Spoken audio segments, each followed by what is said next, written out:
Thank you, Arik. I'd better be good after this introduction.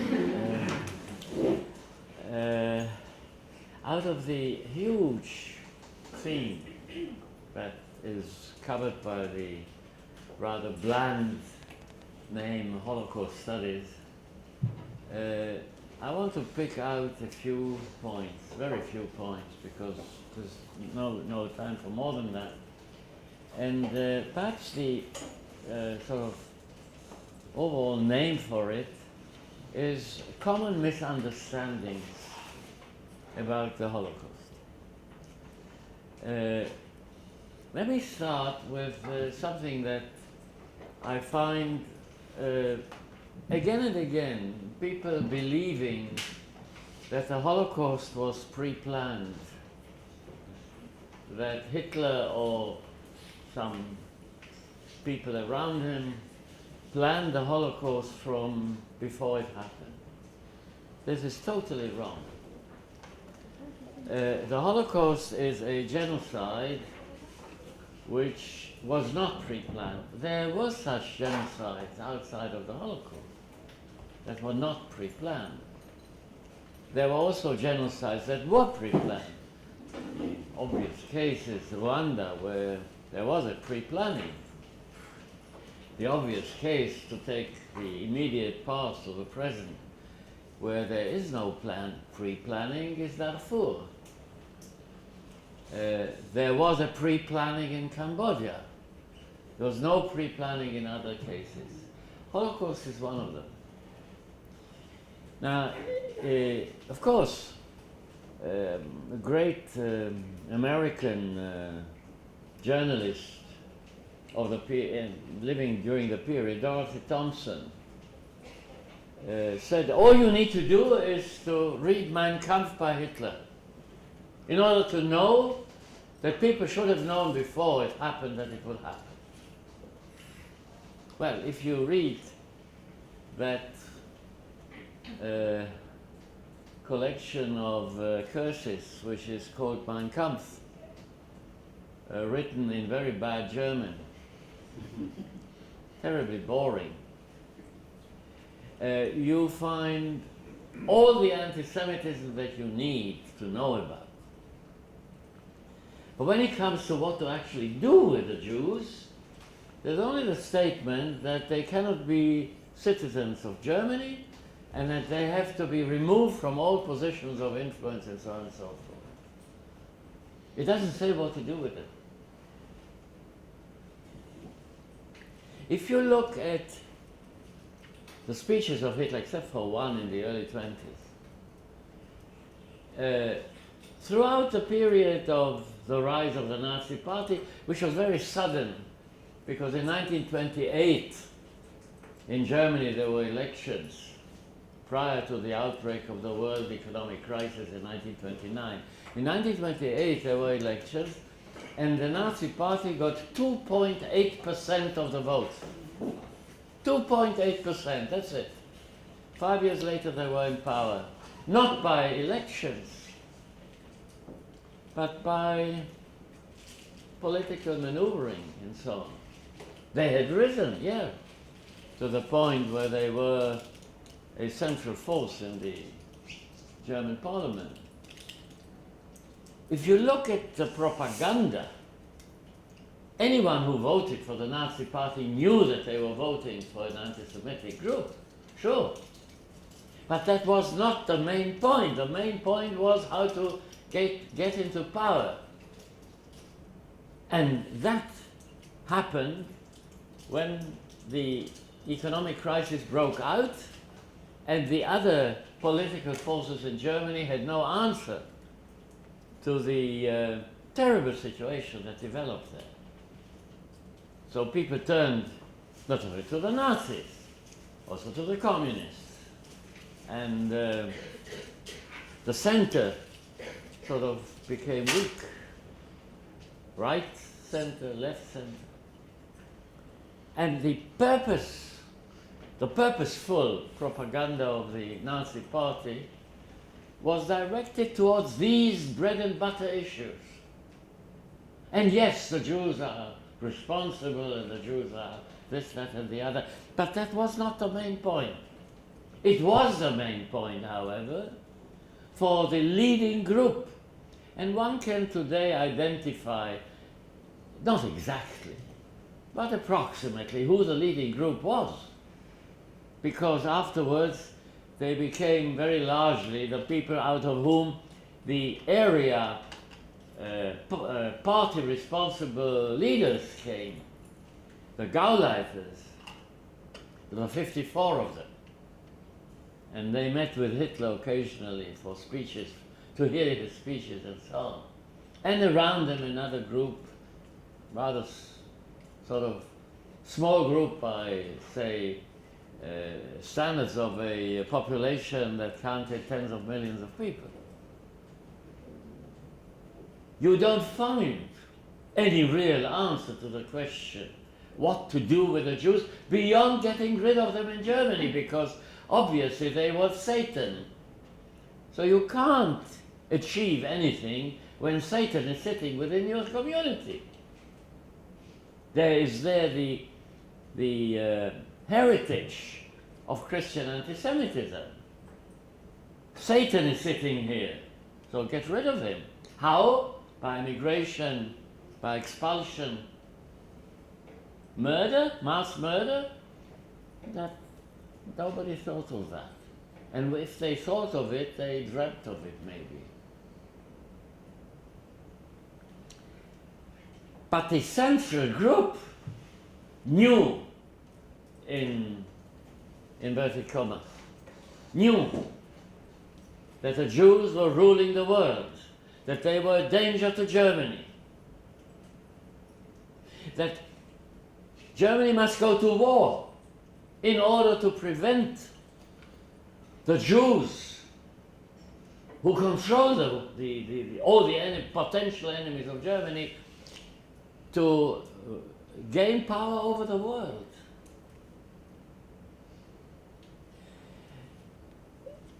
In August 1936, Adolf Hitler wrote probably the only memorandum that we know that he actually wrote himself, or at least edited himself. A memorandum that he sent to Hermann Goering, who was number 2 in the hierarchy. And he was going to task Goering with a job to prepare Germany for war within 4 years, a 4-year plan. The idea was, of course, copied from the Soviet Union. And the 4-year plan would prepare the material foundations for a war that Germany would have to start.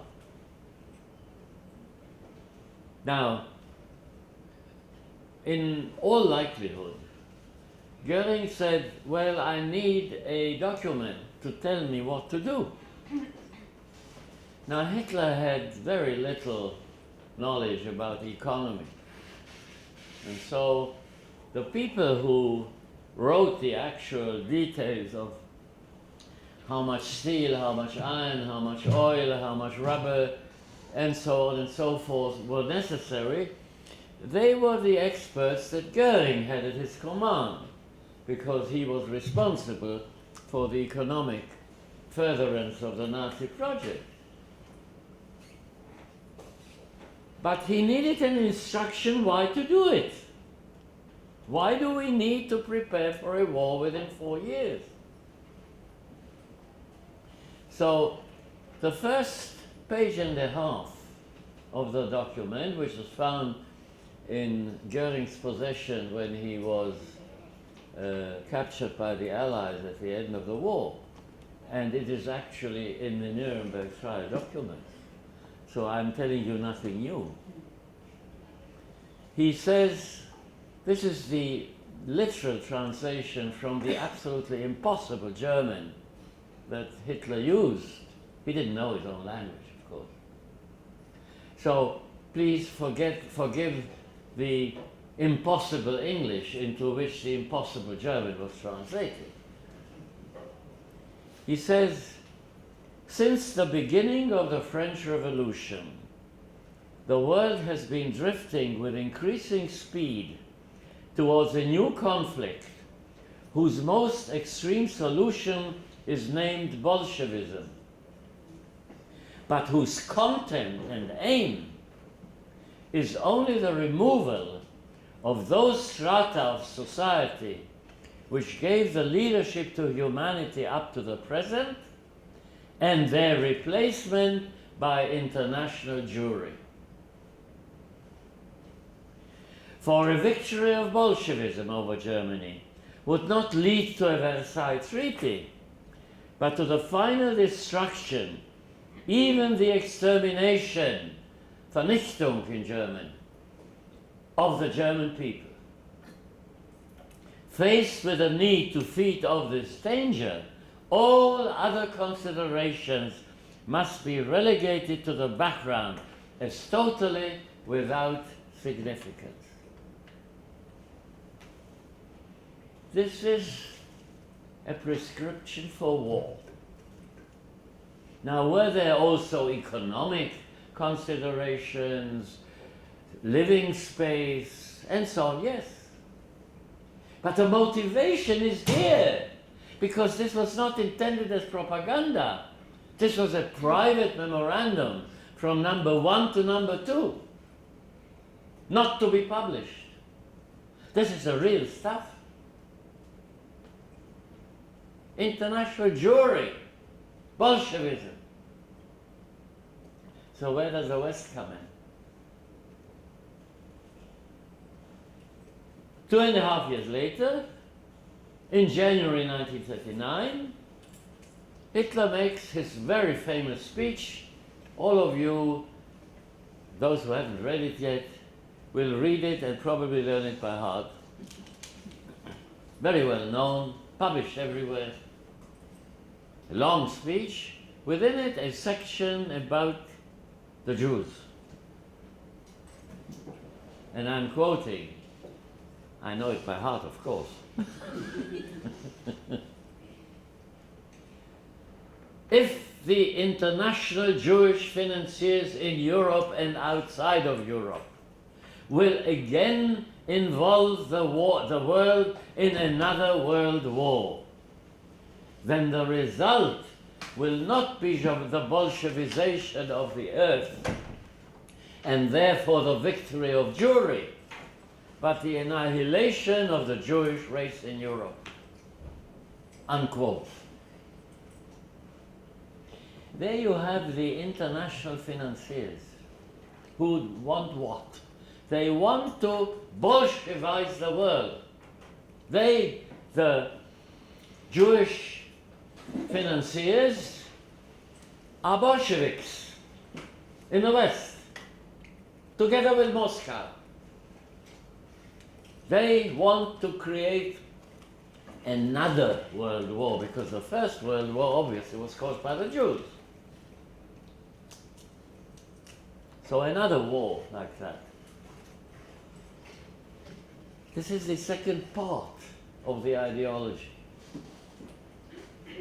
The West is, and the East, New York, London, Paris, and Moscow, are ruled by Jews, and the danger is for a takeover of the world by international Jewry. A major issue that I'm not going to talk about is where this comes from. Background of anti-Semitism, the background of European politics, and so on and so forth. This is another 2-hour lecture, but not today. But you'll deal with it, obviously. Now, when Hitler made that speech in the Reichstag, which was by that time, of course, composed only of Nazis, there was tremendous cheering at this point. Annihilation of the Jewish race in Europe if there's another world war. But the people were totally surprised because there was no preparation for it. We know for absolutely certain that the Nazis at that point did not prepare for the annihilation of the Jewish race in Europe. In fact, the speech was made on the 30th of January 1939. 4 weeks before that, on the 2nd of January, Hitler met with his economic wizard, Hjalmar Schacht, who still was at that point the Minister for Economic Affairs and the head of the central bank of Nazi Germany. He was later dismissed from being the minister for reasons that had nothing to do with Jews or the war or anything else. But he kept his position as the head of the Reichsbank, of the central bank. And in the discussion between Schacht and Hitler, Hitler agreed to the mass emigration of Jews. 150,000 young Jews would go abroad, prepare the emigration of their relatives, and would leave in Germany and Austria, because by that time, of course, Austria had been occupied or joined, whichever term you like to use, to Germany. Some 200,000 people would be left, mostly old people, and Nazi Germany would confiscate all Jewish property, and out of the interest from that property, they would keep these old people alive as long as they lived, without persecuting them. This was Hitler's agreement to this. Now, is there contradiction? No. There's no contradiction. Get rid of the Jews. If we can, by emigration, by getting rid of them, wonderful, because we are preparing a war. But if that doesn't work, then we have other means. Or as Goering puts it, a few weeks before that meeting between Schacht and Hitler, on the 11th of December 1938, at a big meeting, Goering says, we shall solve this one way or the other, or in German, so oder so. We'll see how it works. Now, the preparation for what to do with the Jews then carries on. Get rid of them by any means possible. But then the world was closed to the Jews. There was an economic crisis. Nobody wanted Jews. So yes, there was emigration, and to various places in the world, to America, to Britain, to other places, South America, Palestine, so on and so forth. But of course, it didn't work in the end because the war broke out. And this whole program of emigrating the Jews of Germany fell through because a war broke out. When the war broke out, again, in a document that you will study in detail, and I'm not going to relate to it in detail, while the invasion of Poland was taking place during the fighting, before the fall of Warsaw, on the 21st of September 1939, the head policeman, Reinhard Heydrich, sends a message to all the top police officers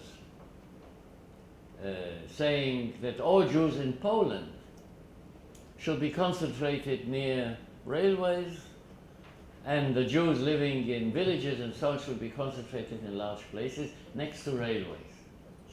The reason was not in order to facilitate their transportation to any death camps, but very simply to facilitate their emigration or their expulsion from Germany or from German-controlled territory, because there was no program, no Nazi program for what to do with the Polish Jews.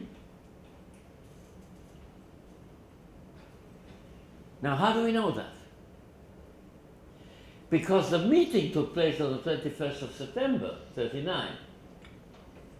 But it included not only the contents of this message that Heinrich sent out. There was a whole discussion what to do with the Jews in Poland and everywhere else under German control. And those minutes were written up on the 27th of September, 6 days later. They are in the Nuremberg trial documents. If you need to consult them, it's very, very easy. And in that document, in those minutes, there is a direct intervention by Hitler, which Heinrich talks about. Namely, to push all the Jews under Nazi control, Germany, Austria, Bohemia, Moravia, Poland, at that point, into the Soviet Union, because Poland was divided between the Germans and the Soviets, and half of Poland was under Soviet control. So push them over the demarcation line, the new demarcation line. And in fact, not so long ago, a document was found in Soviet archives that said, yes, the Germans approached us in Berlin. They would like us to take over Jews from Poland. Huh? And of course the Soviets said, thank you very much, no. We don't want any more Jews. So that didn't work. The idea of concentrating all the Jews in the German-occupied part of Poland, southeastern part of Poland, and then push them over to the Soviet, it was tried. There were tens of thousands of Jews who were concentrated there, and there was an attempt to push them over, and some were pushed over. And out of them, some of them survived, so we know exactly. But it didn't work because the Soviets said no. So the next program was, it doesn't work, so expel them from Europe. Concentrate them along railway lines, bring them later on to some kind of a harbor. Where to? Well, that was an idea that was broached in the 1930s already, actually before that even. To Madagascar. Now, in order to reach Madagascar, you need to have a navy.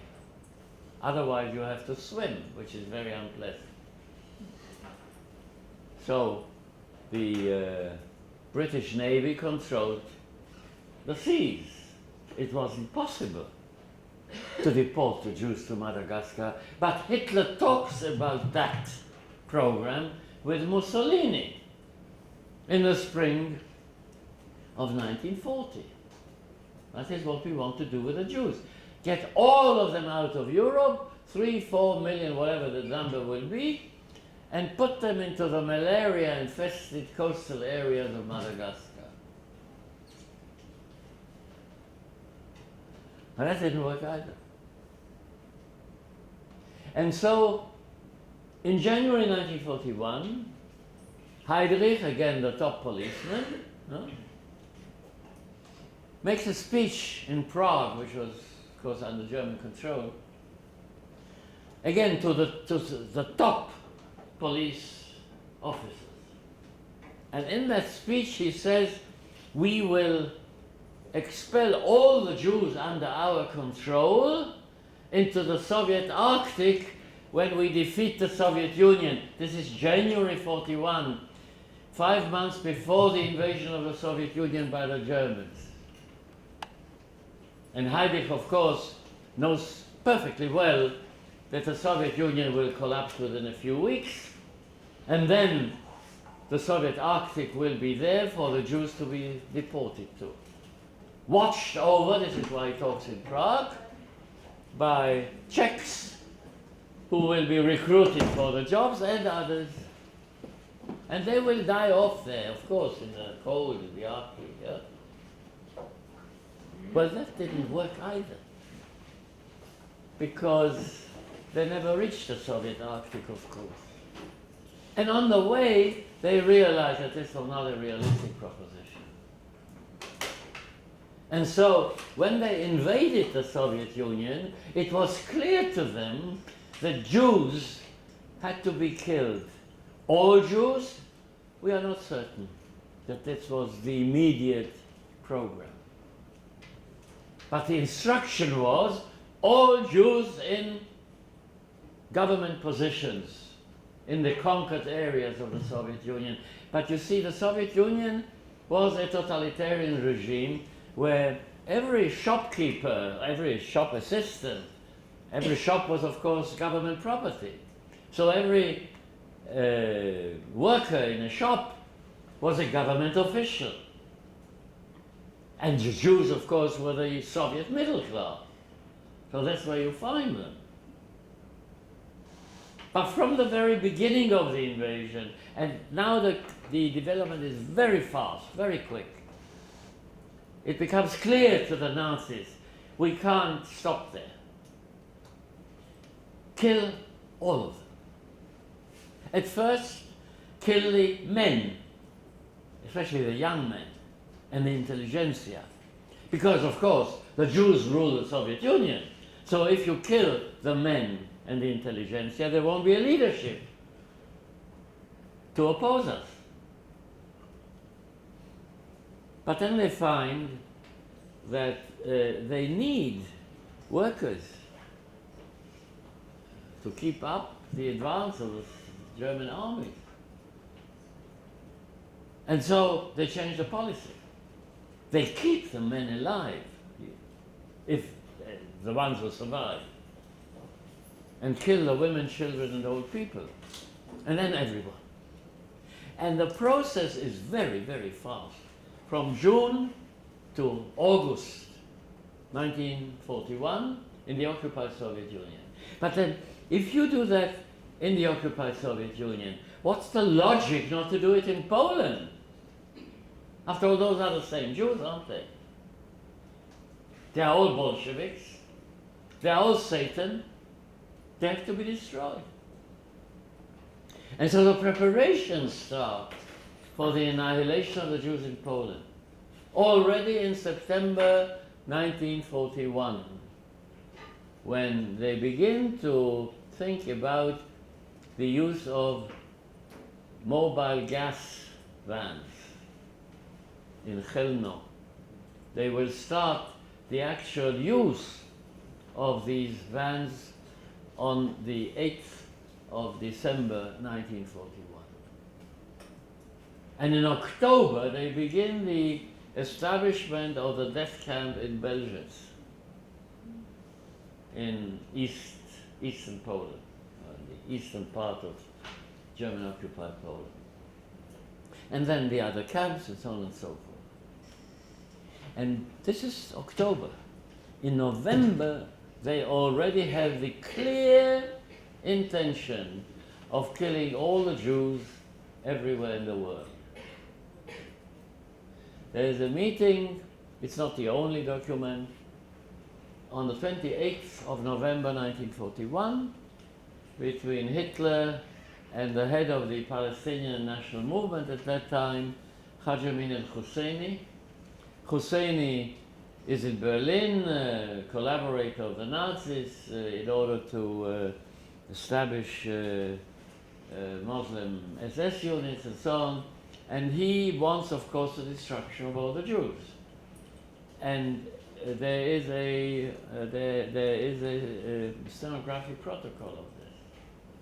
It was published verbatim not so long ago in Germany by a German scholar. And the Mufti of Jerusalem asks, rather concerned, well, I know that you are going to annihilate all the Jews in the Middle East, but what about the Jews elsewhere? And the answer of Hitler is, we shall turn at first to all the European countries and then to all the countries in the world to treat the Jews the way we are treating them here. This is November, when there is already a clear intention of killing every Jew under German control. So you see, the Holocaust was not pre-planned. but it was prefigured in the thinking of the people, although they were not aware of the logical consequence under certain circumstances, which developed over time. Was the Holocaust inevitable? No. No. It could have not happened. Sure. Because the very fact that the war broke out was a result of mistaken policies of France and Britain and the Soviet Union and the United States, for different reasons in different contexts. As late as June and July 1939, a month and a half before the outbreak of war, there was a delegation, a French-British delegation in what was then Leningrad, St. Petersburg today, to discuss with the Soviets a common military confrontation with Nazi Germany. And the West hesitated. The British at that point had exactly 6 divisions to put into any front line. 6 divisions, all over the British Empire, over which the sun never set. Huh? The French said, we are going to defend ourselves behind the Maginot Line on the border between France and Germany. And the Soviets said, so everything else is on our backs? No, we're not going to agree to that. And then, of course, the Soviets said to themselves, I mean, we know this today, that if a war breaks out with the agreement of the West, then the Soviets will demand passage through Poland, which would mean control of Poland by the Soviets. So the Poles, rather understandably, said, no, thank you very much. So, could it have been prevented? Of course, by a clear policy. The Americans were neutral. The Congress at that point was controlled by restrictionists, isolationists, and anti-Semites. There were the quota laws.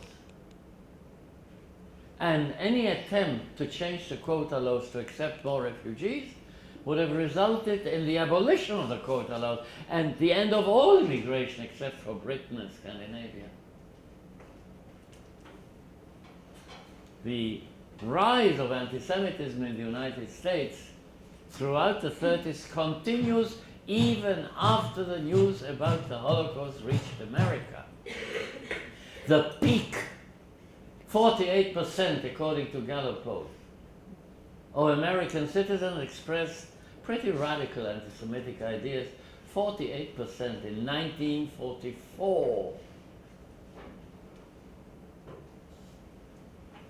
Now people say, why didn't America intervene? Now this is my first point of misunderstandings. But the misunderstanding goes deeper than that. Because you see, there were 2 types of war that were being conducted in World War II. One was the war of the Allies. Even the Soviet Union is included in that.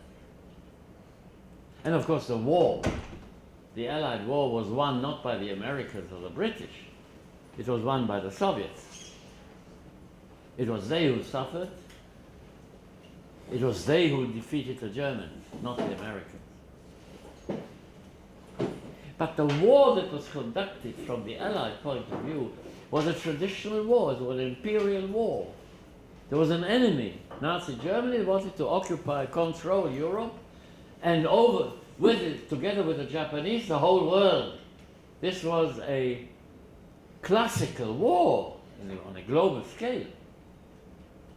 Ideology, well, that was propaganda. Nobody really took the content very seriously. This was in order to persuade people how to fight and so on. the Allies never understood. I think many of their descendants don't understand to this day that Nazi Germany fought a completely different type of war. The war that Nazi Germany fought was an ideological war. The one that the motivation for it I read to you in a few sentences. One can of course expand it. Again, this is not to denigrate in any way the arguments put forward regarding the economic and political and military efforts of Nazi Germany to control Europe. But control Europe in order to do what? You see, the so-called Lebensraum in German, living space, which was part of the ideology of Nazi Germany, was in order to guarantee for Nazi Germany the supply of food, of raw materials, basically coal, iron and oil, by conquering the Ukraine and the Northern Caucasus. Who controlled these areas? The Jews, the Bolsheviks. There's no contradiction between what I read to you and the idea of the living space. It's the same thing. This is what the Nazis fought for. It was a completely different type of war.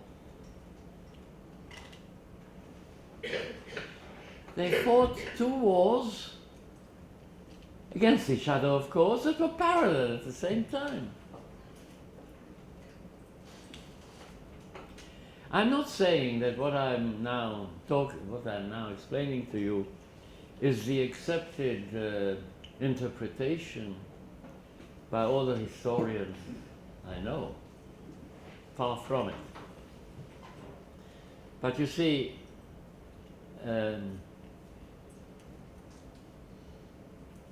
interpretation is really the job of the historian. And there is argument about this, of course. Now the people who deal with this seriously are coming rather close. What I told you is not much different from the arguments that you can read with Kershaw, Sir Ian Kershaw from Britain, yeah? Or the arguments that you can read of Christopher Browning in the United States,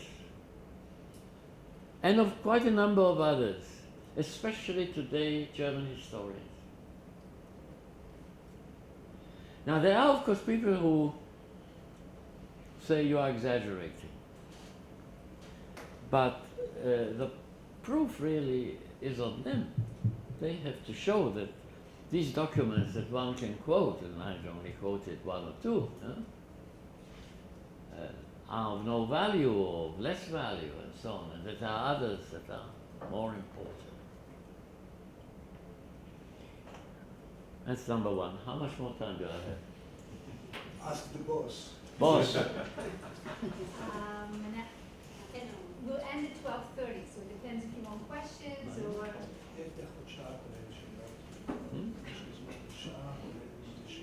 Okay. So another half hour and then you attack me.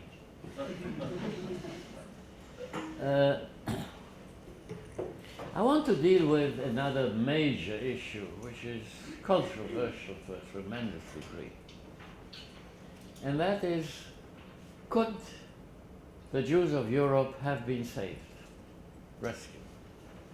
Well, the question is by who? And the answer is because most, but by no means all, historians of the Holocaust and of World War II in connection with it are people who work in America, Europe, and so on. The answer is the Americans. They had, of course, that tremendous air force. Yeah? They could have bombed, couldn't they? Why didn't they do something? When did they know? Well, the answer to when did they know is very clear today. In 1940-41, they did not know.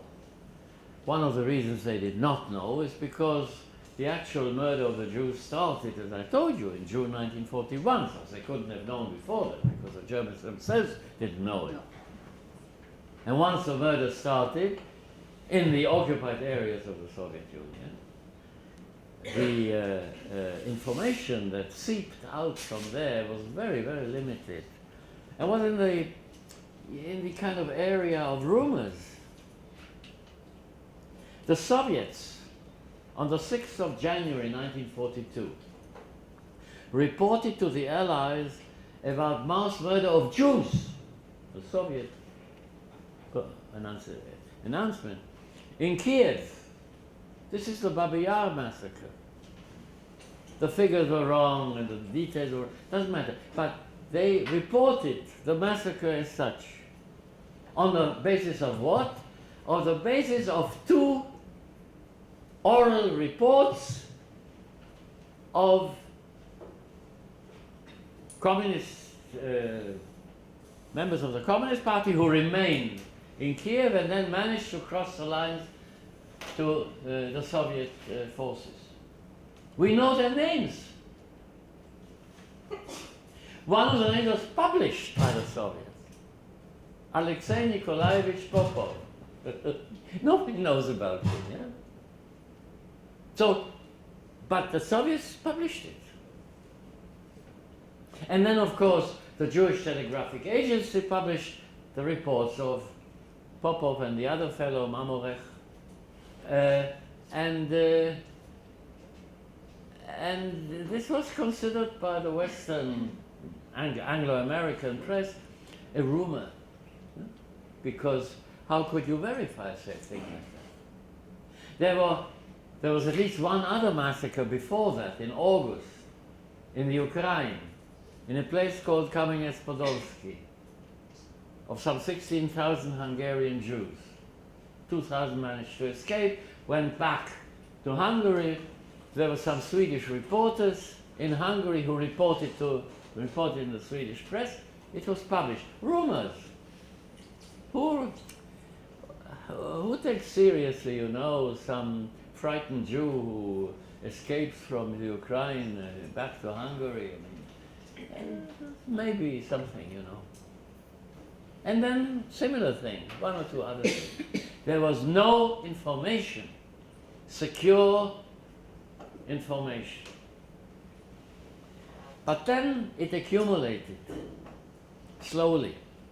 And the crucial thing was when, through a Swedish businessman who fell in love with a Jewish representative of the anti-Semitic Polish underground army, managed to get a report from the socialist, anti-Zionist and anti-religious Jewish underground in Poland, the Bund, in May 1942, and smuggled it to Sweden, and from Sweden to Britain, and it was published in the press. And the government in Britain took it seriously. The Minister of Information, together with the Polish Minister of the Interior and the Polish government in exile in London, who was responsible for that, Stanisław Mikołajczyk, they went to the press and they say 700,000 Jews were killed already. Polish Jews were killed by the Germans. And they included the names of Chelmno and Belzec in the report. Yes. The Foreign Office in Britain and the intelligence community didn't believe it. Things like that don't happen. But it was published. It was published in America, of course, because, you know, it went from Britain to America. The Jewish Journal, Jewish Frontier of the Jewish Zionist Labor Party in America discussed whether they should publish this. Obviously, this was untrue, couldn't happen. So the decision was to publish it as a news item on the last page of the journal. And of course, we are talking about June 1942. This is 1 month after the American intelligence agency, the OSS, was founded. Nobody believed it. But yes, it was good propaganda. But then it accumulated more and more and more until in August 42, on the 10th of August actually, a cable was received from Bern in Switzerland, information by a German anti-Nazi that the Nazis had decided to murder 3.5 million Jews in the coming fall by prussic acid, which is the material out of which Cyclone B is made. It's pretty accurate. Of course it wasn't accurate because the destruction had been going on since June 1941, and now we are in the summer of 1942. And the Americans said, well, this is a rumor. We don't really want to listen to it. But we'll find out whether there's any truth in it. And they turned to the very anti-Jewish High Red Cross official, Dr. Jacob Burkhardt, in Geneva. And he said, it's true. Yes, the Germans have decided to annihilate the Jews. He didn't put it in exactly those words, but that was the content of what he said to the American diplomat, a consul. And he sent it to America, and the State Department said to the Jewish leadership in America, yes, it's true. And so the American leader, the outstanding leader of American Jewry at that time, was Rabbi Stephen S. Wise, W-I-S-E. And he immediately called a press conference, of course. And he said, this is what the State Department said happened. This is not my invention. And the New York Times published it on page 10, together with some other minor pieces of information. Didn't believe it. That's the way it was published in the American press. And then it was the pressure of the Polish government in exile, who mistakenly thought that the Jews had some influence in America, who said, we can't keep quiet on this. And so in 2 diplomatic messages to the Allies in November and early December 1942, they said, do something. And the British did. The British turned to the Americans and the Soviets and the Free French and others to make a public declaration, and it was made. The story that you hear, the world was silent, is pure, absolute hogwash. On the 17th of December 1942, the United Nations published, the incipient United Nations, published a declaration saying the Germans are murdering the Jews of Europe. So what to do about it? And here comes the second part of what I want to say. It's very simple. They couldn't have done a darn thing. Why? There was no Anglo-American soldier on the soil of Europe in 1942. The first American air bombardment of Germany took place in February 1943. And throughout 1943, as the American Air Force was building up in Britain, they decided to do daytime bombing because it might be more accurate. And at the end of the war, they published a report, which you can read, in which they said it was never accurate. We couldn't do pinpoint bombing. We didn't have the means to do that. The bombs fell 100 yards away, 1,000 yards away, 2,000 yards away. Sometimes by accident they hit the target. And so it was carpet bombing.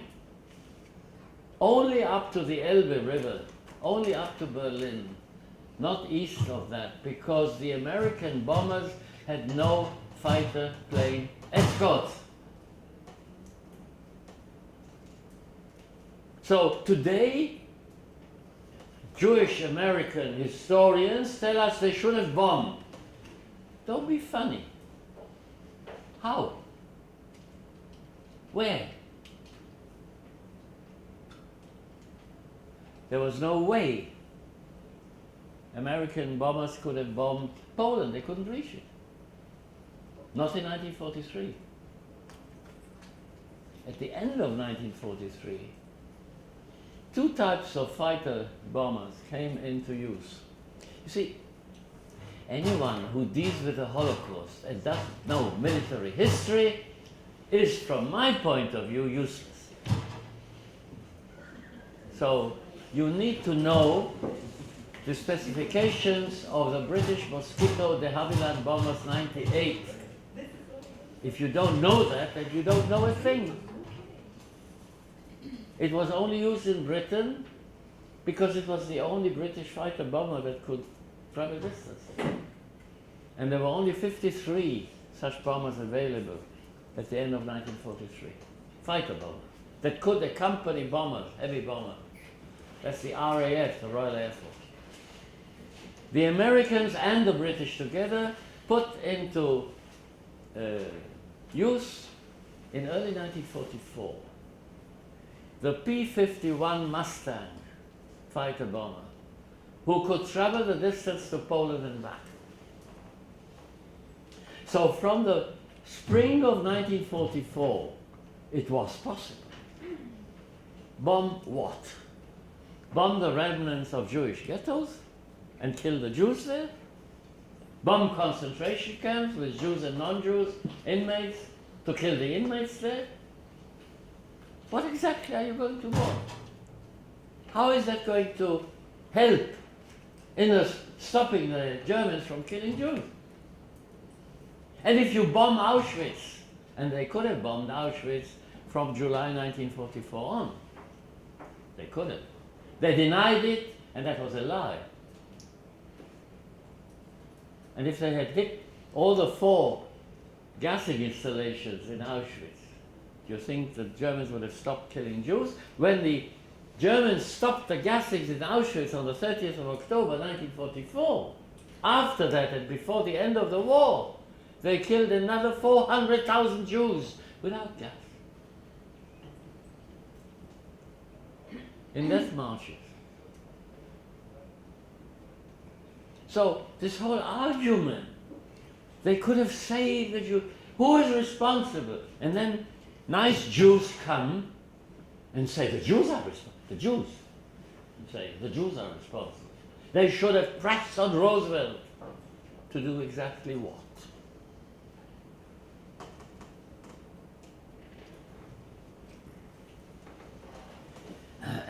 Now, that's my second point. I'm summarizing here things, you know. You are lucky I could have lectured you for 6 or 7 hours on it. Yeah? So you are escaping that fate. Let me do something else, very, very briefly. The British stopped the possibility of immigrating to Palestine for their own political, regional reasons. They published in May 1939 a statement, a white paper, British white paper, in which they promised Palestine to a future Arab national state with the protection of the Jewish minority. And another 75,000 Jewish immigrants could come within the next 5 years. And the Jews wouldn't be allowed to buy more land in Palestine and so on.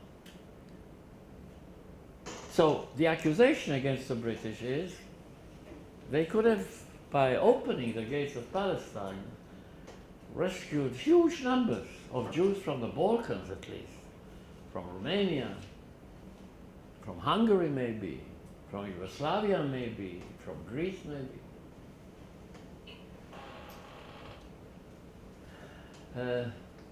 I doubt that. Until 1941, that is until the Germans began killing Jews intentionally in order to murder the whole Jewish population. Until then, yes, it was possible. From then on, in other words, from the point where it really became a matter of life and death, clearly, there was no way of escaping from the Balkans. There were attempts. A few people got through, a few thousand people got through. There were 760,000 Jews living in Romania. They couldn't go out, they couldn't. The Germans, in one very specific case, where the Romanian fascist dictatorship said we are willing to sell Jews for money, the Germans immediately put in a veto. No way, no Jews are going to leave Romania, not to Palestine, not to somewhere else, anywhere else. If the British had an epiphany suddenly, we are now going to be terribly pro-Jewish. We are going to open the gates of Palestine. A few hundred people would have come, maybe a couple of thousand, maybe a little bit more.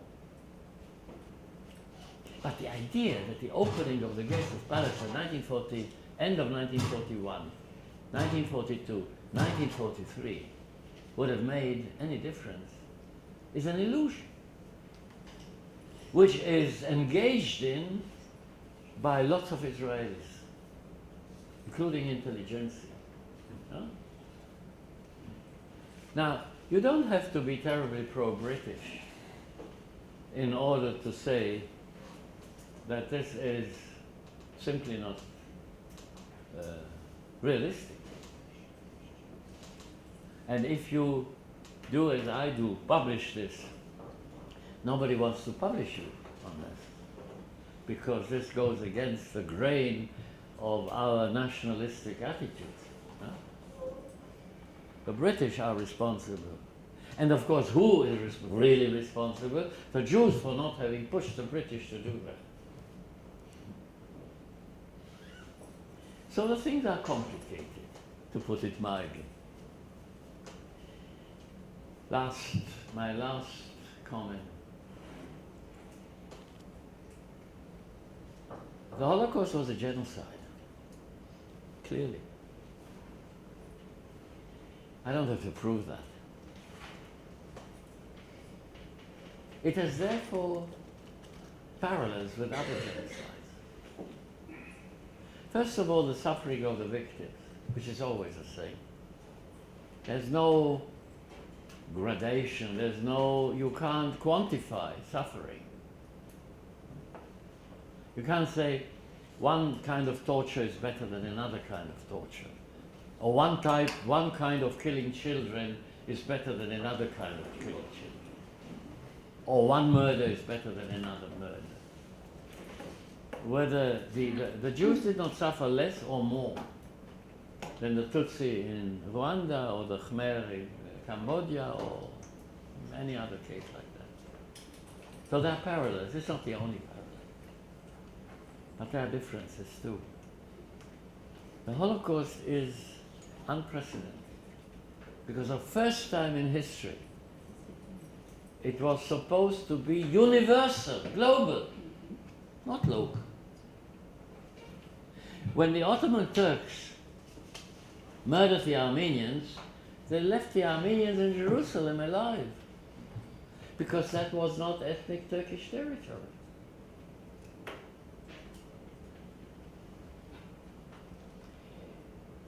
You see, the Holocaust was global, universal, for the first time in human history that a genocide was like that. And then secondly, it was totally unpragmatic. The Germans were killing their own Jewish slaves instead of using them in situations where it was crucial for the German army, for instance, to use Jewish labor. For instance, in the case of a huge road they were building from what today is Lviv and then was Lvov or Lemberg in German, in what is now in western Ukraine, to the Crimea. They were building a huge road for their tanks and guns and so on. And on the way they put labor camps. It was the way you build a road with Jewish slave laborers. And they killed the Jewish slave laborers while they were building the road. Then they didn't have laborers. Not a problem. They killed the Jews of Lodz, although it was the last ghetto in Poland, although the Lodz ghetto was a slave labor camp actually. And people were producing their material for the German army. The German army didn't want the ghetto to be destroyed. They needed these products. And the Nazis who were in control of the ghetto, if the ghetto was destroyed, they would be sent to the Eastern Front because they were all young men. And also because they were in charge of the ghetto, they sold the stuff they were supposed to hand over to the ghetto administration on the black market. They made a big profit. So very useful for them. They didn't want to have the ghetto destroyed. And the order came from Berlin. No economic consideration. Jews have to be killed. And the ghetto was murdered. Against all capitalist costs, consideration and so on. Totally anti-pragmatic, purely ideological.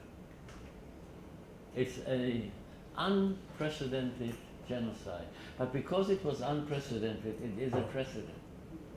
Because anything humans do can be repeated by other humans, never exactly in the same way, but in similar ways.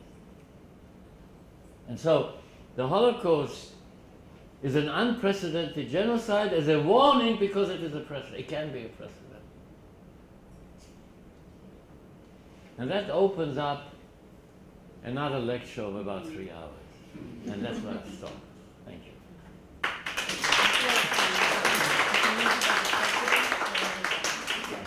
Thank you very much, Yehuda.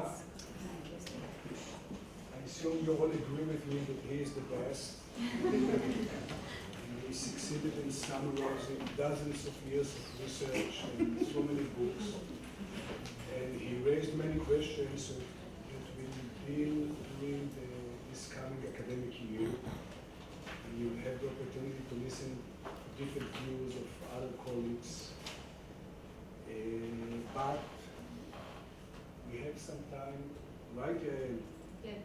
For a short discussion, questions, or whatever. Only please scream when you ask, because I have very great difficulty hearing, and I didn't manage to put on my hearing aids, so you have to yell. I'll yell. I have one very short question. And, It's good for history. yeah. We'll call it. I think you might have to get up. So I have one very short question. In this book, the introduction by Weinberg, Bankier's book, it's about the could have, should have. Ah, yeah. The could have, should have topic. He suggests that there was also a sense of calculated loss on the Allied side, on the American side. Whether they could have, I don't know, but the should have part, he suggests that there was a sense of calculated loss. I think I think that what the late David Bankier says is perfectly correct. The American intelligence organization, the OSS, was a bungling inefficient body, basically. All intelligence organizations during World War II, except for two, the British and the Polish, were not much use. The Poles had an excellent intelligence organization. The British had one with great depth, and the British actually influenced the war because they deciphered German codes in a place called Bletchley Park in England, the Enigma Code, and they thereby certainly made a big difference to the Allied warfare. The Americans never reached that point. Americans bungled practically every effort they tried. The Germans were totally useless. The Germans did not know about the first great Soviet counter-offensive in front of Moscow in the winter of 1941, and they had no idea about the concentration of huge Soviet forces north of Stalingrad in November 1942. They had no idea, completely taken by surprise. The Germans didn't know where the Allied would land on Normandy. The Soviets were not much better. So you have to take the intelligence services generally. I don't know why they call it intelligence. Yeah. But it sometimes is, but usually it isn't. So with a grain of salt.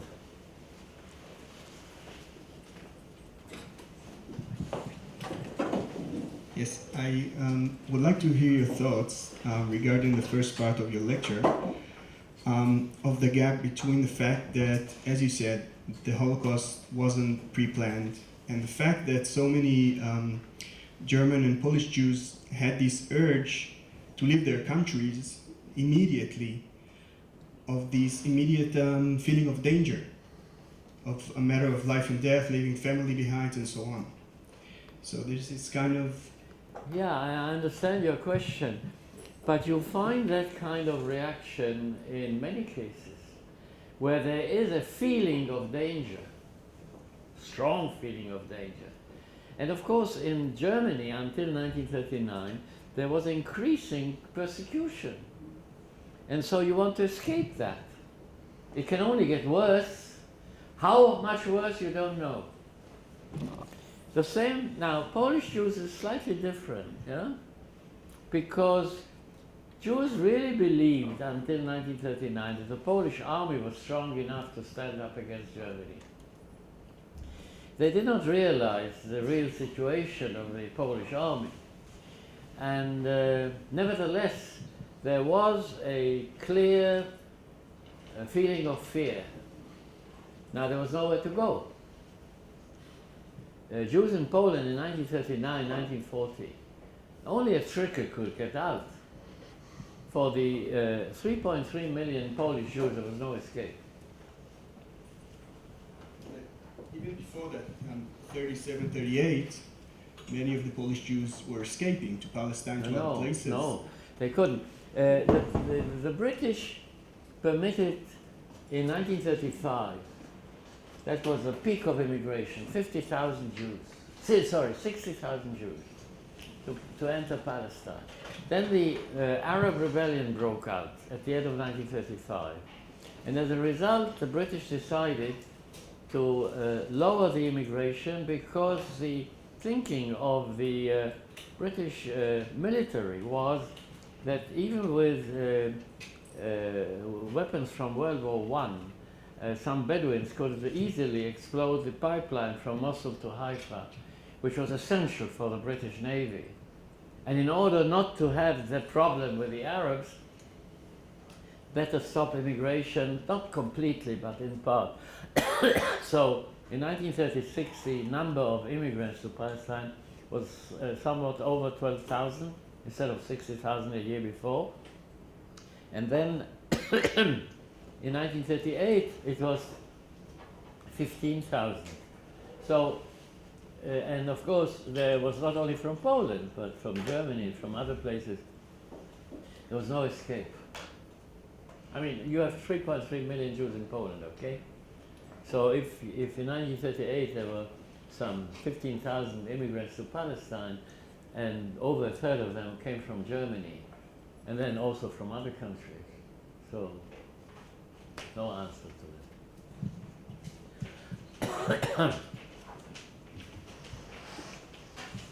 Was it to me? I don't know if I can get.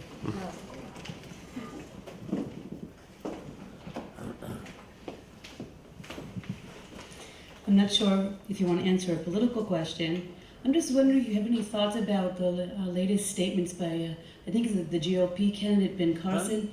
There was a statement made a few days ago, about a week ago, by one of the presidential candidates from the United States that said that the Jews really, if they had guns, they would have been able to. I'm just wondering, where are we going? You know, we're the future, as Kochavi says, and I'm just wondering, is there a future for Holocaust studies if that's the type of leadership is in America? I don't think that the candidates for presidency in the United States are a proper source for historical investigation. No, they're not, but they make the political decisions. I mean, it's pure nonsense, yes? The Jews, of course, didn't have any weapons. Now, this is true. Why didn't they have any weapons? In Poland, for instance, you had very, very few Jewish officers in the Polish army because the Polish army was basically a clearly anti-Semitic organization. So you had some engineers and, of course, physicians, and here and there you had a Jewish officer. They didn't know where the Polish army, when it was defeated, would hide their weapons. There was no knowledge of that. In the Warsaw Ghetto Rebellion, for instance, we know today that there were 16 rifles, 1-6, yeah? Which were bought from Italian and Hungarian soldiers and so on. And there were about several hundred, probably 200 or so, pistols and handmade hand grenades. They had no access to weapons. And the Polish underground quite explicitly refused to hand over weapons beyond a certain minimum so that they wouldn't be accused too much. So the Jews were basically without any arms. Now this is true also of the East, where some 23,000 Jews joined Soviet partisans, but only about 2,000 or 3,000 survived. Again, it was a question of acquiring arms. I give you a story because, you see, here I gave a sort of an analysis. Now, I never teach like that. Because if you don't tell the story of individuals, then you miss the whole point. So let me correct myself and give you the story. A survivor who was the head of the first Jewish rebellion against the Germans, Chagit knows very well who I mean, Shalom Cholavsky, broke after the rebellion broke out, and a group of young people fled from the ghetto, a place called Niesiecz in Belarus. They were out, and of course they didn't have weapons. One or two had some pistols. So they were looking for weapons. And they found a Belarusian peasant who was friendly to Jews. And he said, if you go this way, there's a place there where the Germans buried Soviet soldiers whom they had mass murdered, together with their weapons. Together with the weapons. If you uncover the grave, you will find the weapons, together with the bodies, with the skeletons of the Soviet soldiers. So they went and they found the mass grave. And they took out the rotting rifles. Now the wood couldn't be used anymore, but the metal was kept, and there were, of course, amongst these, this is Eastern Europe, yeah, there were some Jewish smiths there who knew how to handle metal. So they cleaned the metal parts of the rifle, and then there were some people who knew how to work wood, and they prepared the wooden part for the rifle. After about 6-7 days, they were equipped with rifles from dead Soviet soldiers, thanks to a Belarusian pro-Jewish peasant. That was the reason why they were accepted into a Soviet partisan unit, because the Soviet partisan unit wouldn't accept people without weapons, certainly not Jews without weapons. But they had weapons, so they joined and some of them survived, including Shalom Polanski.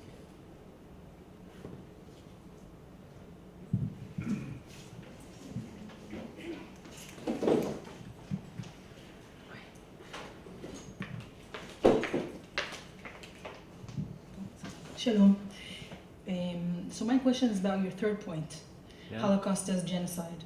In the 1970s, you coined the term with Israel Gutman. Speak loud. Of course. Can I not use this and I'll scream? No, Is that no. okay? Yes, With it? scream, Okay. scream into it. Okay. Scream into Please. it. Okay. So in the 1970s, you coined the term Yehudiyot HaShoah, the uniqueness of the Holocaust with Israel Gutman. And a few years ago, you kind of like changed the tone and you coined the term unprecedentedness, itakdemiyut of the Holocaust. You became an advocate of the Israeli recognition in the Armenian genocide, and you kind of changed your tone. Yeah. Could you depict a source that you looked at, or was it a process? I'm really interested in hearing about this. Yeah, you see, any historian who over 50 years doesn't change her or his view should be a gas station attendant. It's much more productive. So yes, of course I've changed my positions. I managed, I hope, to learn a little bit more. It's clear to me that the Holocaust is a genocide, and it is a special kind of genocide. It's the most extreme form of genocide. In fact, today, when you deal with genocide on the international plane, the latest book by Ted Robert Gurr on genocide, is called "What Have We Learned from the Holocaust?" Because the Holocaust is the basis for understanding genocide today. Which is, I suppose, one of the reasons why you are here, because you don't want this to be a precedent. Now, I don't see any contradiction there, but if there are colleagues of mine, of course, who don't agree with me, who say that the Holocaust is basically something which is not really a genocide. It goes beyond that. It doesn't go beyond.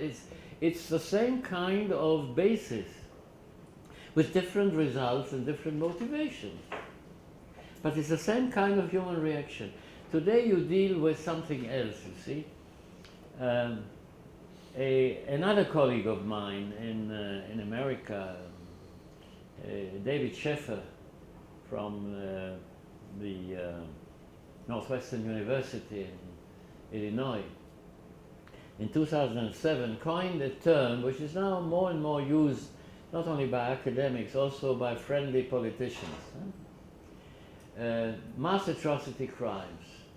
And he included in that war crimes, crimes against humanity, ethnic cleansing, when the purpose is not just remove a population but murder it, politicide, in other words, the murder of populations not by ethnic or national or religious definitions, but by political and social and economic definitions, politicide and genocide. All that he includes in the term of mass atrocities, but, and this is a very important point, not to abolish the other points out of which the mass atrocity crimes are then made, So you address all mass atrocity crimes, but you differentiate. Why do you do that? Because there's a continuum of human reaction to situations that leads from mass murder through war crimes, crimes against humanity, and so on, up to genocide. It's a continuum. The differentiations are there, but they are very vague. They are fuzzy. What exactly is Cambodia? Auto-genocide, as Christopher Browning said, yeah? Problematic. Khmer murdered Khmer. So it was a politicide. But the Khmer also murdered the Cham, which is a 20% of inhabitants of Cambodia are Muslims. They are the Cham. They were targeted by the Pol Pot and Pol Pot regime and so on. Yeah? So the transitions, the borderlines, are never very exact. They are very exact in the Holocaust. They are very exact in, let us say, in Darfur today. Yeah? In Darfur, you had a situation which was covered by an ideology. This is purely made-up ideology. If you put down the name and you Google it, you won't even, you may not even get a Google to do it for you. The person who invented the ideology for the murder of the blacks in Darfur. His name was Ahmed Asil Agbash, and he died in 1982 in a plane accident. Huh? Now, he invented an ideology that all the Bedouin tribes surrounding the core of the black farming communities in Darfur are the descendants of the Prophet, and therefore they are entitled to enslave these blacks and drive them away from their land. But the real reason was purely pragmatic, of course. Land. There are no water, there's no rivers in Darfur, no brooks. But there's a rainy season. Yeah? So the land, the water holes, the cattle, and so on.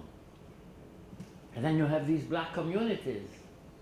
The point is that in Israel, in the West, nobody has an inkling when they talk about that. They don't know anything about it. That's very difficult, because if you want to deal with it, you really have to know something. You have to know the difference between the Fur, the Masalit, the Tanjur, and the Zarawa. Nobody here knows about it. Why? But these are parallels. These are part of the same kind of human action that in completely different circumstances, completely different motivations, produced the Holocaust. If I may add something, in creating the program, we intentionally called it MA Program in Holocaust Studies and not MA in Holocaust and Genocide Studies. It was not a coincidence. Still, we're going to have 3 courses dealing with genocide from different perspectives, but still the program is in Holocaust, and we'll discuss it the whole year and you'll understand why we made this decision. So it's a very important issue, and it's important for me to mention the fact that we're going to have at least 3 courses dealing with genocide, and we are going to discuss the whole issue during the year. I have one question, but I wouldn't have asked it. I wouldn't have asked it until you just again made the statement about the Holocaust case. In the case of the Holocaust, it was a black and white overnight decision, an issue about murder, not to murder. If we go back to the very document you discussed in the early part, the Heydrich-Schnell brief, that's what you were discussing. Dan Beckman's take on it is that it was well-planned, preordained, a long-standing history or bureaucratic planning that created the Schnell brief. It was well into the planning many months before.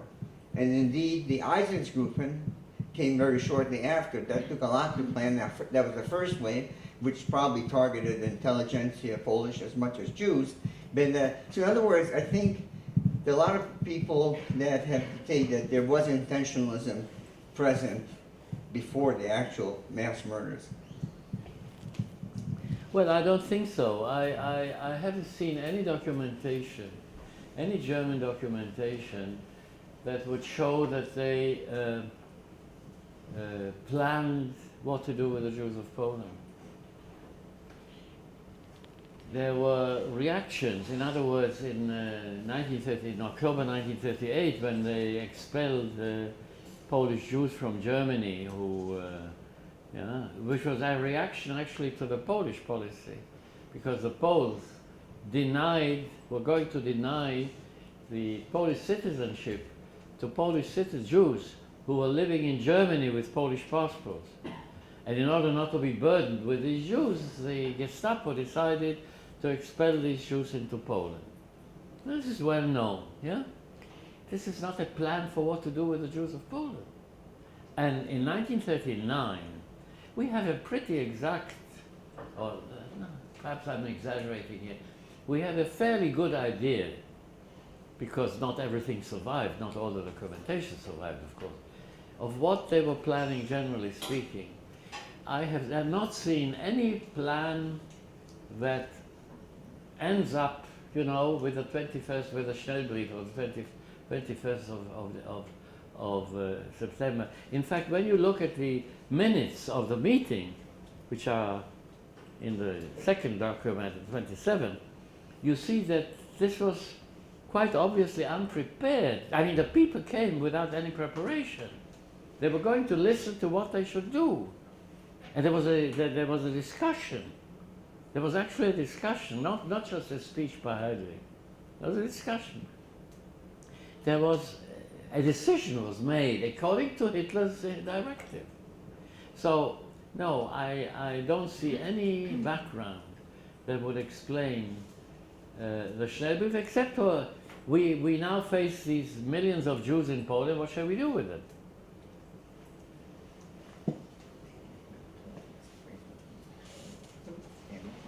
Any more questions?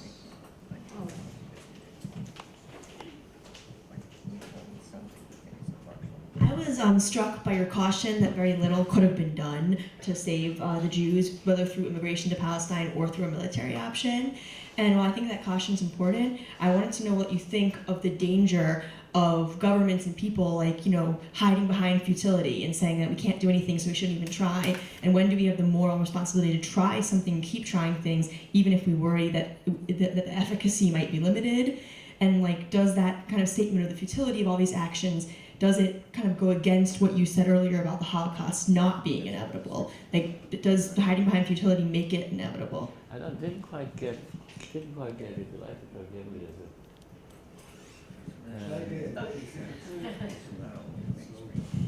So you Slowly. said that, you were speaking that even if Britain had allowed more immigration to Palestine, it wouldn't have saved that many Jews, and you talked about the limited ability of military strikes on Auschwitz or other things to save Jews. Yeah. And so what struck me was just this worry that there's always so many reasons not to do something. You can always, and I worry about people hiding behind the futility of efforts to save. Yeah. And does that then make the Holocaust inevitable? And when does we have a moral responsibility to try, even if we say, well, this probably won't work, or, Yeah,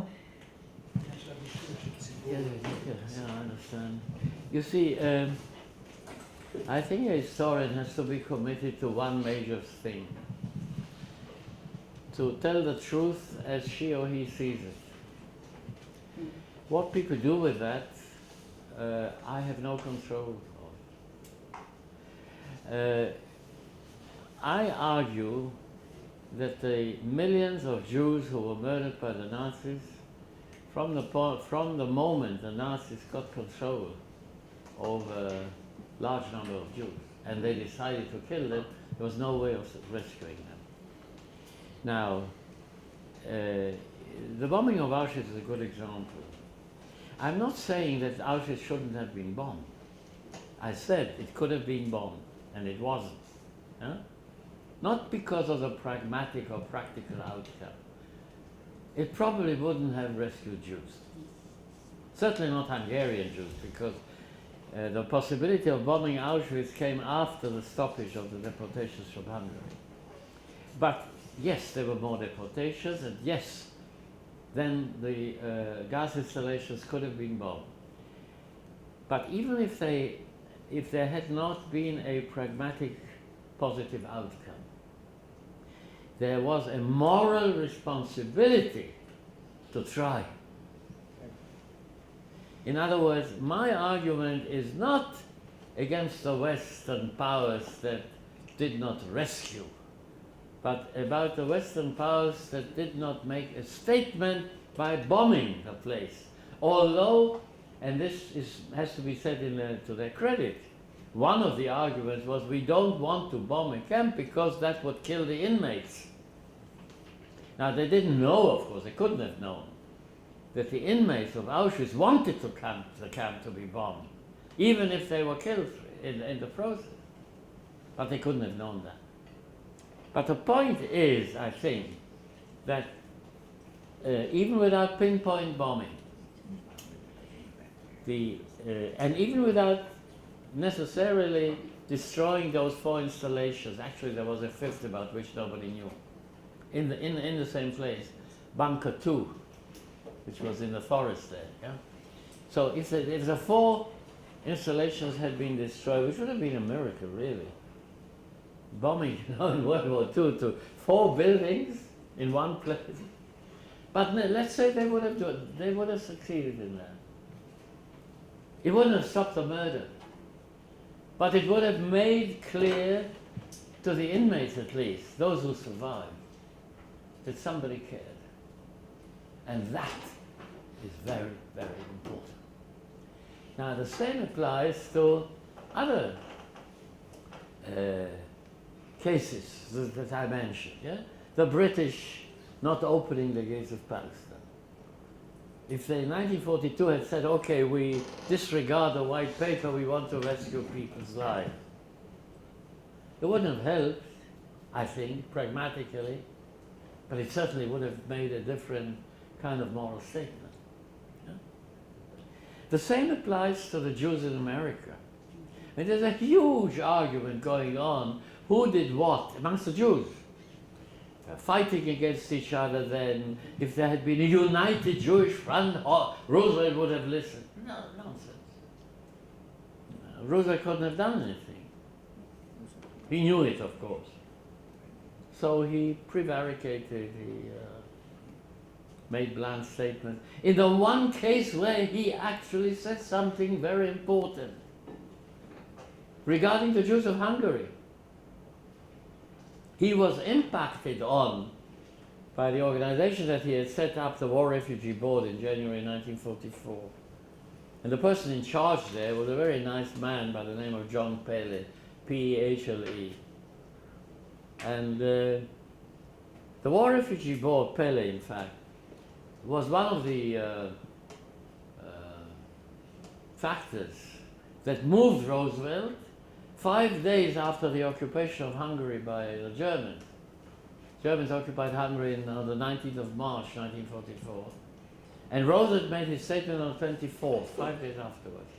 And he said explicitly to the Hungarians, if you kill the Jews, you will be punished.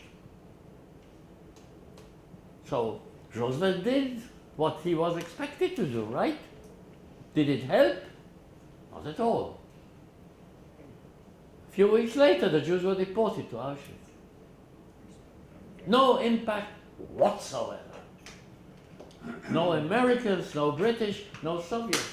The only people who tried something practical were the Soviets.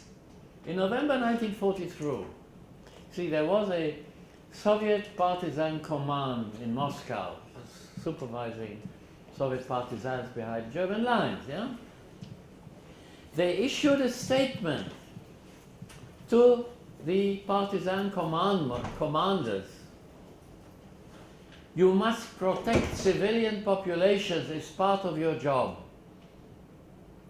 Now, the Jews were not mentioned, because by that time, November 1943, how many Jews were left? Huh?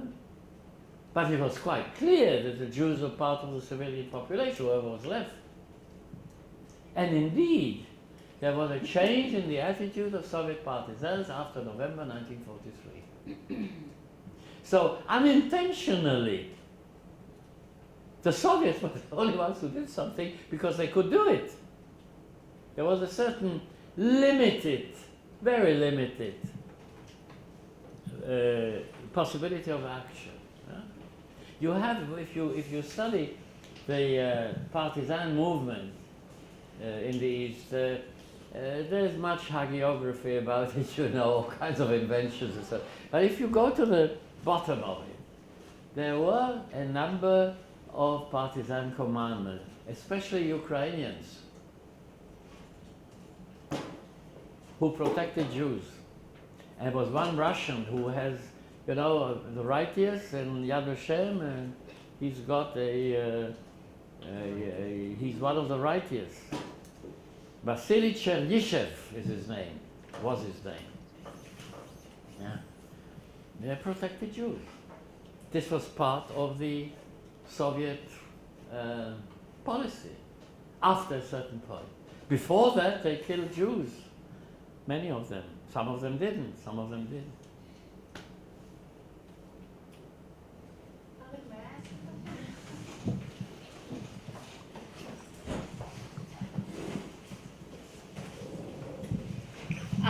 I hope that the students see you as an inspiration, just like I do. And there are 30 students here, young people, who are seeing themselves as Holocaust scholars in the future. And I was wondering if you can tell them what is the most important, what are the important things they need to research now? What is there more to do in the field of Holocaust research? Well, the answer is really very bland and very simple, or simplistic, yeah? It's the answer that the old sage Hillel gave to the non-Jew who asked him that he should explain to him the Jewish teaching standing on one leg. And Hillel answered, do not do to the others what you would not have done to yourself. But he didn't stop there. He added another sentence which most people forget. He said, now go and learn. In other words, go and learn. Whichever part of this huge complex you want to specialize in, but you have to have a general view. It's a question also of learning languages, if you don't have them already. It's a question of accessing, today much easier than it used to be, but you see, the materials are so huge, so huge. At Yad Vashem we've got some 165 million pages of documentation, much of it in microfilm, but much of it also in original or copies and so on. Similar things are in Washington in the museum, similar things are in the Museum of Oswiecim in Poland, in Freiburg in Germany, in the military archive, and so on and so forth. Now there is an attempt now being made to combine all this in one database. It'll take a few years to do that. But one of the archives has done it very efficiently, and that's the archive in Arolsen in Germany, the International Tracing Service in Arolsen. And there you can actually access. Now, the Arolsen does not deal with the Holocaust as such. It deals with material from concentration camps during the war and displaced person camps after the war. So the Holocaust is only part of what they deal with. But it's a good example how within 2 or 3 years they managed to put all the huge data they had on one database. It can be done today. It's very difficult because private companies are trying to prevent access to archives, because once you have access to archives, you uncover the names of perpetrators. And they are then maybe the ancestors of present-day people who own large companies. They don't want the names mentioned. So you have so-called data protection. The European Union, now there's a big argument about this, yeah? And this Byzantine organization, which is called the European Union, which is a big mess. One doesn't know what the other is doing. You have this problem with the archive. So, but nevertheless, it's much easier today. So if you if you want to, and don't go to where everybody else is going. If you are an Israeli, don't try another PhD on the Israeli or the Jewish population in Palestine during the war and the Holocaust. There are dozens of books about that. Leave that alone. If you are an American, don't try to deal with the obvious things, yeah, that are already done. If you are a Pole, there is a wonderful group of Polish historians, led by a historian. Her name is Bauer. The name sounds German, but she's Polish. Yeah? And a group of wonderful Polish historians around her, who are doing fantastic work. So if you know the language, you can be part of a whole effort to uncover, according to materials that were there all the time, but nobody looked at them, what happened in Poland during that time. If you are Ukrainian, the Ukrainian archives are open much more than Russian archives. Russian archives are supposedly open and in fact closed. Ukrainian archives are open, so it's possible to access them. And so you have different situations in different countries. And the comparisons between the different areas, the relationship between the non-Jews and the Jews, the detailed development of what the Nazis called the final solution, in the different countries, all these are areas that are still open. There's a lot to be done. So I can't tell you, I have a, I just mentioned before we started to Arik, I have a young Chinese doctoral student friend. I mean, she's not my doctoral student, she's a doctoral student in Germany, but she will join you. And this is an excellent example because there's a huge development of these studies in China. And of course, they immediately connect this with the massacre of Nanjing in 1937, when 300,000 Chinese were brutally murdered, raped, and so on and so forth by Japanese occupiers. And they know exactly the difference between that and the Holocaust. But it's the same kind of motivation of brutality and so on and so forth. So there is a growing interest there. The same applies to Japan, the same applies to some other places. There's a new Holocaust museum being built in Senegal, in Dakar. So this is expanding, and I think that there are lots of opportunities to all the students who are part of this project. Yehuda, thank you very much.